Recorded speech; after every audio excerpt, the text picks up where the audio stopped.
ರಾಜ್ಯಾದ್ಯಂತ ಆಸ್ತಿ ನೋಂದಣಿ ಪ್ರಕ್ರಿಯೆ ಸ್ತಬ್ಧವಾಗಿದೆ. ಅದಕ್ಕೆ ಕಾರಣ ಸರ್ವರ್ ಸಮಸ್ಯೆ. ಈ ಮೂಲಕ ರಾಜ್ಯದಲ್ಲಿ ಸರ್ವರ್ ಸಮಸ್ಯೆ ಮತ್ತೊಮ್ಮೆ ಸದ್ದು ಮಾಡ್ತಾ ಇದೆ. ಸರ್ವರ್ ಡೌನ್, ಎಲ್ಲೆಡೆ ಸರ್ವರ್ ಡೌನ್.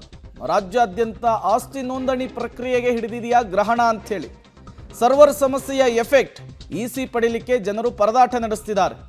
ತಂತ್ರಾಂಶ ನಿರ್ವಹಣೆಯ ಸಂಸ್ಥೆಗೆ ಹಣ ರಿಲೀಸ್ ಮಾಡದೆ ಸಮಸ್ಯೆ ಆಗ್ತಾ ಇದೆ. ಉಪನೋಂದಣಾಧಿಕಾರಿ ಕಚೇರಿಯಲ್ಲಿ ಲಾಗಿನ್ ಆಗ್ತಾನೆ ಇಲ್ವಂತೆ. ದಾಖಲೆ ಅಪ್ಲೋಡ್ ಆಗ್ತಾ ಇಲ್ಲ, ಅಪ್ಲೋಡ್ ಆದ ದಾಖಲೆ ನೋಂದಣಿ ಆಗ್ತಾ ಇಲ್ಲ. ಕಳೆದ 15 ದಿನಗಳಿಂದ ಕಾವೇರಿ 2.0 ತಂತ್ರಾಂಶದಲ್ಲಿ ಇದೇ ಸಮಸ್ಯೆ ಕಾಣಿಸ್ಕೊಳ್ತಾ ಇದೆ. ಹಾಗಾಗಿ ಈ ಸಮಸ್ಯೆಗೆ ಆದಷ್ಟು ಬೇಗ ಮುಕ್ತಿ ಹಾಡಿ ಅಂಥೇಳಿ ಜನರು ಕೂಡ ಸರ್ಕಾರಕ್ಕೆ ಮನವಿಯನ್ನು ಮಾಡ್ಕೊಳ್ತಾ ಇದ್ದಾರೆ. ಈ ಸರ್ವರ್ ಸಮಸ್ಯೆ ನಿನ್ನೆ ಮೊನ್ನೆದಲ್ಲ, ನಿರಂತರವಾಗಿ ಆಗಾಗ ಸಮಸ್ಯೆ ಆಗ್ತಾನೆ ಇರುತ್ತೆ. ಅದಾದಮೇಲೆ ಸರಿಪಡಿಸ್ತೀವಿ ಅಂತ ಅಧಿಕಾರಿಗಳು ಹೇಳ್ತಾರೆ. ಬಟ್ ಆದರೂ ಕೂಡ ಸರಿಯಾದಂತೆ ಕಾಣಿಸ್ತಾ ಇಲ್ಲ. ಮತ್ತೊಮ್ಮೆ ಈಗ ರಾಜ್ಯದಲ್ಲಿ ಸರ್ವರ್ ಡೌನ್ ಸಮಸ್ಯೆ ಕಾಣಿಸ್ಕೊಂಡಿದೆ. ಇದರಿಂದ ಜನ ಪರದಾಡಬೇಕಾದಂತಹ ಪರಿಸ್ಥಿತಿ ನಿರ್ಮಾಣವಾಗಿದೆ. ಕಚೇರಿಗಳ ಮುಂದೆ ಕ್ಯೂ ನಿಂತಿದ್ದಾರೆ.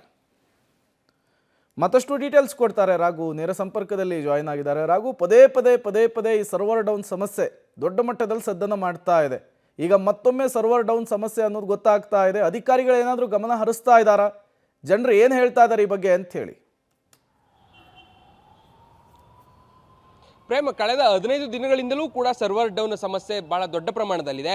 ಈಗಾಗಲೇ 90% ಆಸ್ತಿ ನೋಂದಣಿ ಸೇರಿದಂತೆ ಸಬ್ ರಿಜಿಸ್ಟರ್ ಕಚೇರಿಗಳಲ್ಲಿ ಆಗಬೇಕಿದ್ದಂಥ ಪ್ರಕ್ರಿಯೆಗಳೆಲ್ಲವೂ ಕೂಡ ಡೌನ್ ಆಗಿರುವಂಥದ್ದು. ಬಹಳ ಪ್ರಮುಖವಾಗಿ ಸರ್ಕಾರ ಒಂದು ಆದೇಶವನ್ನು ಹೊರಡಿಸ್ತು. ಈ ಖಾತೆಯನ್ನು ಫೆಬ್ರವರಿ 10 ಒಳಗಾಗಿ ನೀವು ತೆಗೆದುಕೊಳ್ಬೇಕು ಅನ್ನುವಂಥ ಒಂದು ಆದೇಶವನ್ನು ಹೊರಡಿಸ್ತು. ಯಾವಾಗ ಈ ಆದೇಶವನ್ನು ಹೊರಡಿಸ್ತು ಅಂದಿನಿಂದಲೂ ಕೂಡ ಈ ಸರ್ವರ್ ಡೌನ್ ಪ್ರಾಬ್ಲಮ್ ಆಗ್ತಾನೆ ಬರ್ತಾ ಇದೆ. ಇದನ್ನು ಸರಿಪಡಿಸುವಂಥ ನಿಟ್ಟಿನಲ್ಲಿ ಅಧಿಕಾರಿಗಳು ಜೊತೆಗೆ ಸರ್ಕಾರ ಒಂದಷ್ಟು ಕ್ರಮಗಳನ್ನು ಕೈಗೊಳ್ಳಬೇಕಿತ್ತು. ಬಟ್ ಅದು ಆಗಿಲ್ಲ ಅನ್ನುವಂಥ ಕಾರಣಕ್ಕಾಗಿಯೇ ಸದ್ಯ ಈ ರೀತಿಯಾದಂತಹ ಸಮಸ್ಯೆ ಆಗ್ತಾ ಇದೆ ಅನ್ನುವಂಥ ಒಂದಷ್ಟು ಆರೋಪಗಳು ಸಹ ಕೇಳಿ ಬರ್ತಾ ಇರುವಂಥದ್ದು. ಈಗಾಗಲೇ ರಾಜ್ಯದ 250ಕ್ಕೂ ಹೆಚ್ಚು ಸಬ್ ರಿಜಿಸ್ಟರ್ ಕಚೇರಿಗಳಲ್ಲಿ ಪ್ರತಿನಿತ್ಯವೂ ಕೂಡ ಸಾಮಾನ್ಯವಾಗಿ ಎಲ್ಲ ಸಬ್ ರಿಜಿಸ್ಟರ್ ಕಚೇರಿಗಳನ್ನು ಸೇರಿಸಿದ್ರೆ ಒಂದು 8,000, 8,500, 9,000 ಈ ರೀತಿಯಾದಂತಹ ಆಸ್ತಿ ನೋಂದಣಿ ಪ್ರಕ್ರಿಯೆಗಳು ಆಗ್ತಾ ಇತ್ತು.